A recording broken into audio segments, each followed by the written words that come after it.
Hello, Minnesota historians.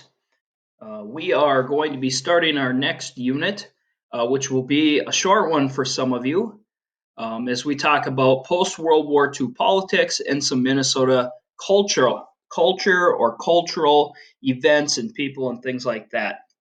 So, with post-World War II politics, we're going to hit on some of the main events and some of the main people that really shaped Minnesota or were from Minnesota and shaped our country.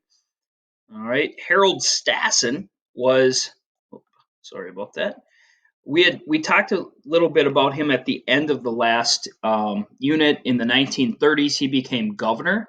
He was the youngest governor in Minnesota at the time. I think still to this day at 31 years old. So just a punk kid as he became governor.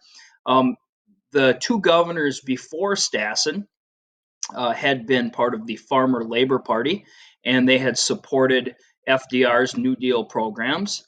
And a lot of Republicans in the state did not, because even to this day, you look at uh, when Republicans talk about things, it's a lot less government hands off.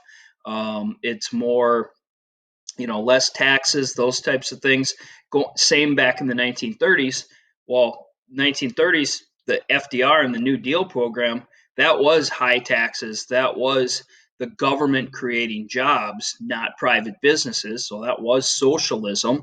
And a lot of Republicans were against that. Harold Stassen, even though he was a Republican, was for the New Deal programs.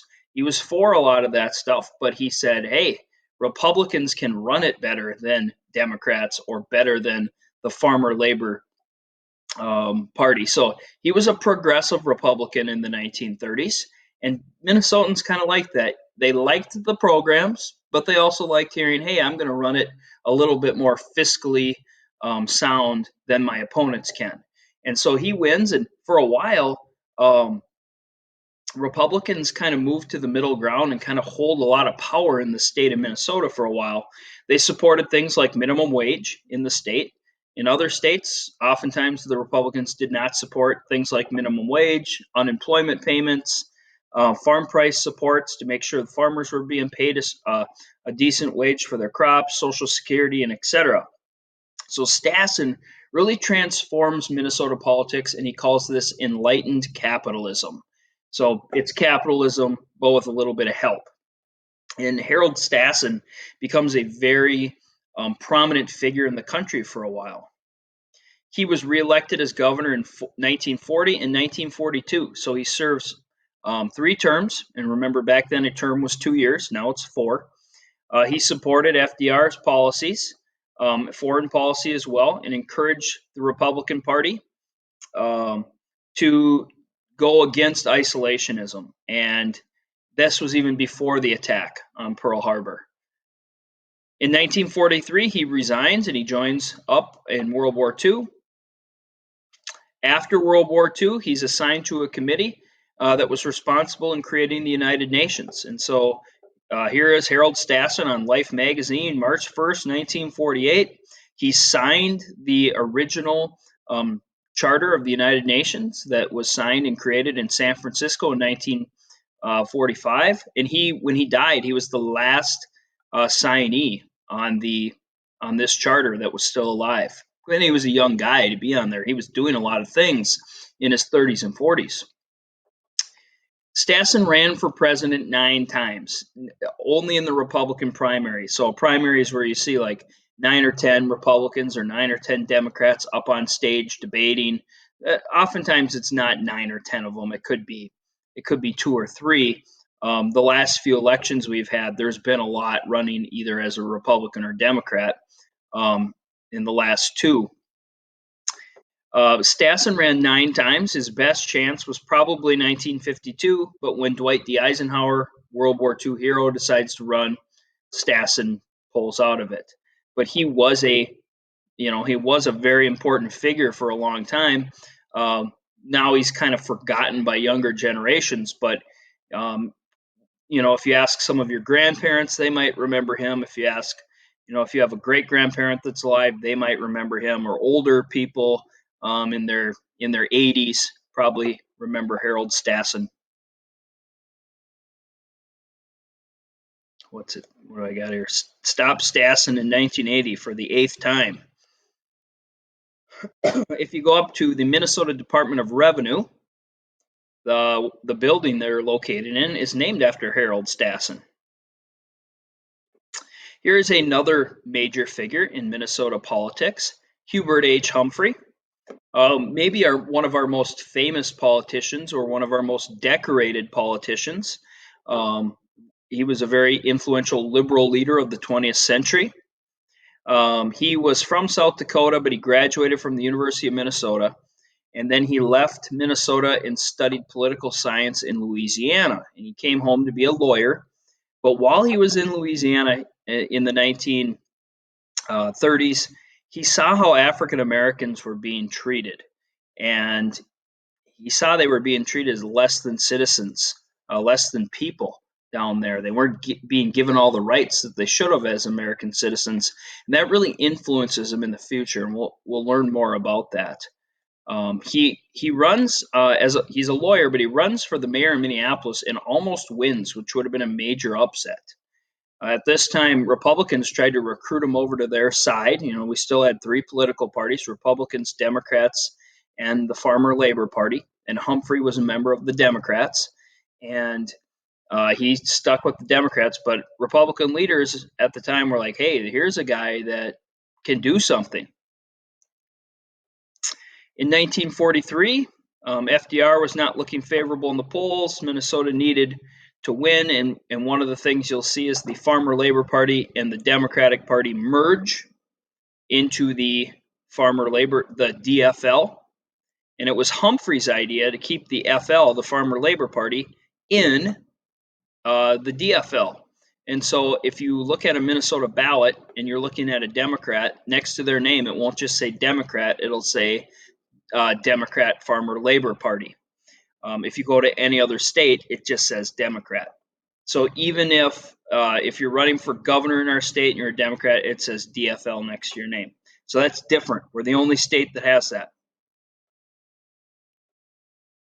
From 1922 to 1941, the constituents elected 3 governors, 4 U.S. senators, and 8 U.S. representatives under the affiliation of the Farmer Labor Party. So it was a major party, a third party. We probably need in our country another major third party or a fourth party so that it's not just Republicans and Democrats and those are your only choices. Humphrey taught at Macalester College and ran for mayor again in Minneapolis in 1946. This time he won by a landslide. And he did make some major changes right away. One of them was the Fair Employment Practice Ordinance, which made racial discrimination by employers subject to a fine. Before 1946 in Minneapolis, you could discriminate all you want, and there was nothing anybody could do about it. It was perfectly legal. And after 1946 in Minneapolis, it became illegal to do that. Early on, it was not supported by local businesses. However, over time, larger banks and department stores started to hire more African Americans, and they started to get more business from other African Americans in their stores. And they were like, hey, there's more money for us. This is good. So Humphrey was making a change immediately as a mayor. At the 1948 Democratic Convention, Humphrey goes up on stage and gives a speech about civil rights. And this was unusual. This was not a subject that was brought up very often because you have supporters down in the southern part of the United States that do not want to hear about this. And so you had the Southern Democrats, when they heard Humphrey's speech, they started to boo up on stage, or they started to boo him off the stage. The Southern Democrats. Northern Democrats were clapping and supporting this, but worried like, we may not get the support for our president. In the end, it ended up working for Harry Truman. It helps turn the election. You can see this, and this is one of the most famous elections in American history, where Thomas Dewey, a Republican candidate, looked like he was going to win. And at the last minute, Truman ends up getting enough votes, and he becomes president of the United States in a huge upset. Uh, you can see Truman does carry Minnesota. The big win for him was where was it again? It was out east. It might have been in Massachusetts, some other states where African Americans came out and voted for Truman when they might have been voting for Dewey, and it was Humphrey's speech that helps carry the day. Now, this Strom Thurmond down here in the orange, Strom Thurmond was a racist South Carolina congressman, and he was in Congress for a long time. South Carolina people just kept voting him in until he was like 95, and he finally passed away. But he was a Democrat early on, and after Humphrey's speech, Thurman and other Democrats in the South break away, and they created they called them Dixiecrats, and then eventually they are going to turn into Republicans. And after a little while, really after the 1960s, you see the Deep South become very conservative, and you won't see any of these states voting blue anymore. Here's the iconic picture. Dewey defeats Truman. No, Dewey did not defeat Truman. The newspaper was wrong. Truman won, and there's Truman. He's happy. And Humphrey's speech helps him win the day. Humphrey goes from mayor to U.S. Senator in 1948, and he is a senator until 1964, and he becomes the first Democrat elected senator from Minnesota since before the Civil War.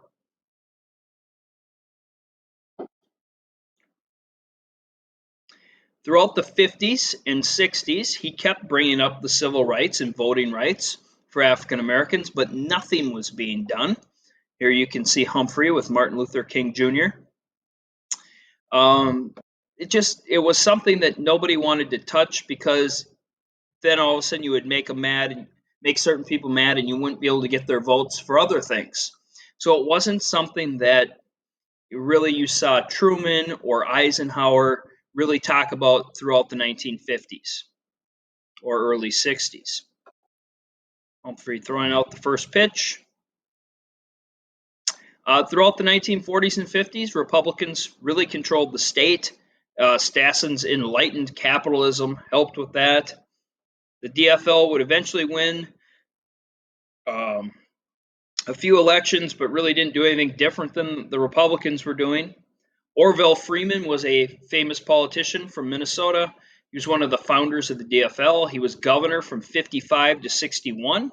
And then he becomes Secretary of Agriculture under both Kennedy and Lyndon Johnson. During Johnson's Great Society plan, he names, or actually Orville Freeman would work on what today becomes food stamps, which helps people that need a little help supporting themselves. They can get food stamps to get the food that they need for their families.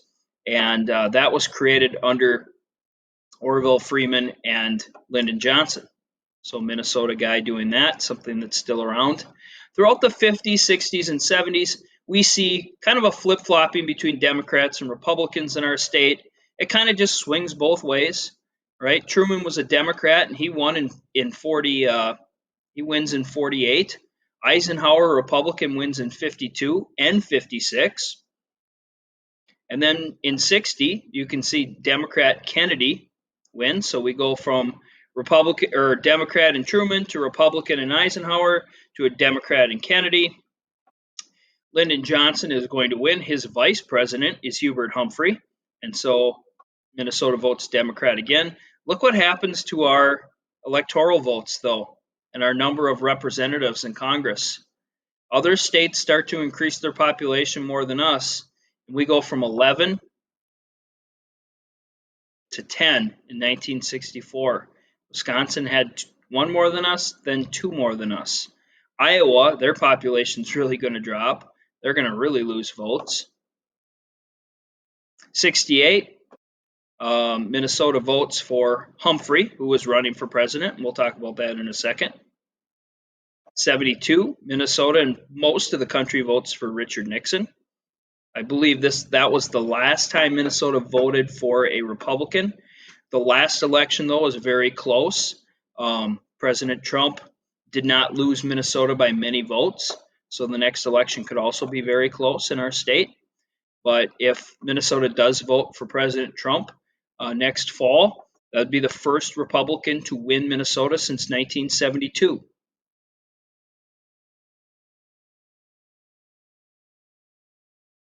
The Freedom Riders. 1961, Minnesota's Freedom Riders. 6 Minnesotans rode an interstate bus into Mississippi. They were arrested and beat up down there, but they were trying to desegregate interstate bus services down in the South. I had a reading to go with this. We just probably won't have time, but you learn about this in modern America. Hopefully, you remember it. And Minnesotans were involved. In 1963, JFK sends a bill to Congress that was a collection of ideas that Humphrey had been working on with civil rights. Here you can see JFK and Hubert Humphrey on Life magazine over here. And so JFK, because of the Cold War, the U.S. is not looking very good to the rest of the world because we are discriminating, especially in the South, with African Americans and other minority groups. And so these ideas prohibited segregation, barred discrimination in employment, empowered the attorney general to help individuals with the right to vote. So in the South, African Americans couldn't vote. If you tried, they'd kill you. You couldn't get good certain jobs. You wouldn't be paid the same. Everything was segregated, and so they're looking to end this. Before JFK can get this bill passed and turned into a law, he's assassinated. You can see on this famous Time magazine cover, there's JFK, there's Hubert Humphrey. After Kennedy's assassinated in Dallas, it becomes Lyndon Johnson's job, his vice president. Actually, Lyndon's not in any of these pictures, but Humphrey, basically, Lyndon Johnson tells him, you go to work and you go get this thing passed. And they do. And this is one of the most important laws ever passed in the United States, the Civil Rights Act of 1964. And Hubert Humphrey from Minnesota was a major reason that that happened. In the end, what drags Humphrey down? The Vietnam War. It's what drags Johnson down. Johnson Humphrey. Wish I had one of these stickers. That would be good to put up in the room for Minnesota history. Humphrey. Lyndon Johnson is known for Civil Rights Act, but downfall of Vietnam War. Eugene McCarthy was another senator from Minnesota, DFL senator, and he decides to run for president in 1968, and he's going to run on an anti-Vietnam position. And he's going to be running against Humphrey. So you think about this, you have 2 Minnesotans running against each other for president. Think if that happened today, that would be crazy. McCarthy ran against LBJ, and then Humphrey in 68. He was running, Robert Kennedy was also running on an anti-Vietnam platform. Kennedy ends up being shot and killed, and Humphrey is going to win the primary.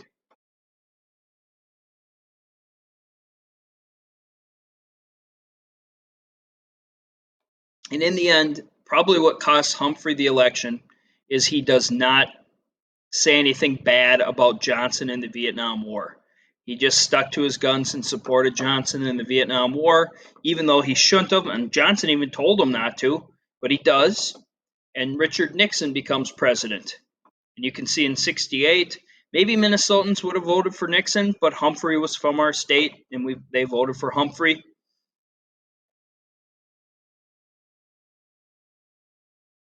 He did go back to teaching at Macalester, but then ran for the U.S. Senate again. So he goes from vice president to senator, and he was a senator from 1971 to 1978. There's the 72 election. In 78, Humphrey was diagnosed with cancer, and he died a few months later. Nixon attended his funeral. He had a huge funeral. I've got a link to it. I'll put it up underneath. You can watch it. He was very well respected across the country. And even in our state, they named the Metrodome after him, the Hubert H. Humphrey Metrodome.